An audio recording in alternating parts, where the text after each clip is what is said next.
Hi, I'm Jennifer Fox with Music Educator Resources, and today is music teacher tip number 36.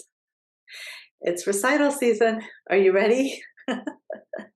Let's face it, recitals can be a lot of work, so it's totally understandable to be burned out from them on occasion. It's good to recognize when you are burned out because then you can take action. I've gone through times of recital burnout over the years, and I've noticed that it's usually when all the work is done, I'm totally exhausted, but not one person has said thank you or acknowledged any effort that I put in. Thankfully, that doesn't always happen, but when it does, it is a huge letdown.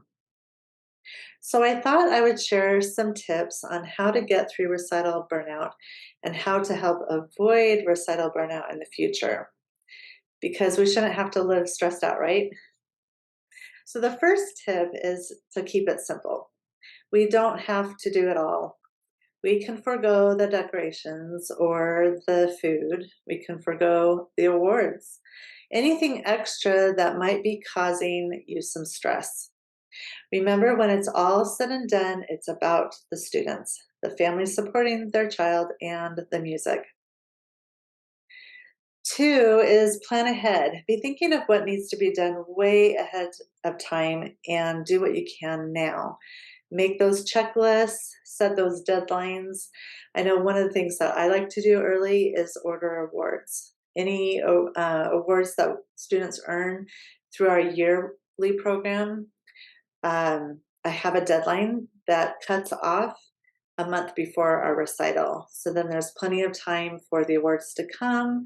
If there are any issues with the awards, which has happened on occasion, we could get them fixed before the recital happens. So then I don't have that stress to worry about. There's plenty of time.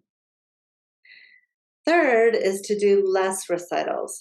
I usually do 5 recitals a year. And saying that out loud is like, oh boy, 5 recitals. That might seem like a lot. And it can be. But over the years, I've learned that when students have more performance opportunities, they stay in lessons longer. So I offer a lot. Usually it's every other month, there's some kind of opportunity. I do a Halloween recital in October, a Christmas recital at the mall, hosted through our Music Teachers Association group in December. They can do an ensemble concert, which is also through our Music Teachers Association, an early spring recital, and then our final end of the year recital. All of these are optional, except for I would like everyone to do the yearly end of the year recital. That's when we celebrate the end of the year. I have my theme all put together that we've been doing, and it's a lot of fun. There have been times where I felt a particular recital has run its course, so I stopped adding that as an option. There also have been years that I've condensed how many we've done that year, so I might do 4 instead of 5. You can always bring some back later, um, if you feel like that's the year you just can't do it. All right, number 4 is delegate. I will confess that this one is hard for me because I do not delegate well. But there are some tasks that are easy for parents to help with. When I held recitals from home, parents brought the food. That was one less thing I had to worry about, which was really nice. You can delegate refreshments, help with decorations, help with the program, even have someone pass out the program on recital day. Students are great to ask for this. And number 5 is collaborate. Collaborate with another teacher or a group of teachers. If you don't want to hold a recital by yourself, or maybe you don't have very many students, this is a great thing to do is ask another teacher if they would like to do a combo recital with you. If you are a member with your music teacher association, take advantage of the recitals that they host. I know my local chapter does several things, a couple I already mentioned, but they also do a student recital every year that anyone can sign up for. All right, next is change it up. So sometimes just adding something new gives your recital a breath of fresh air and a motivation. You can record performances and create a YouTube playlist for parents to watch. Some of us did this during COVID, so why not still do it now? I would encourage you to tune into teacher tip number 15 if you haven't already.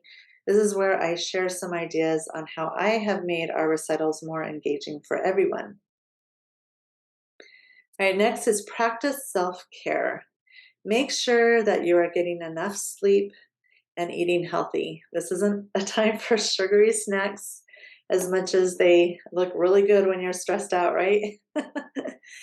And after a recital, I have been known to go get a massage, and I tell you, it is wonderful. I highly recommend doing that if you can. And last is keep perspective. Understand the value of recitals for your students. You are providing an opportunity to improve not only their performance skills, but life skills. Knowing all the benefits and skills my students are developing during this time helps me keep perspective. So tell me, what do you do to help with recital burnout? Feel free to share it in the comments on any of the platforms that you might see this video. And I hope these tips are helpful reminders that will help you for recital burnout that might be happening right now or future recital burnout. Just remember that you are not alone and what you are feeling is totally normal. We all go through it at one time or another. Until next time, happy teaching.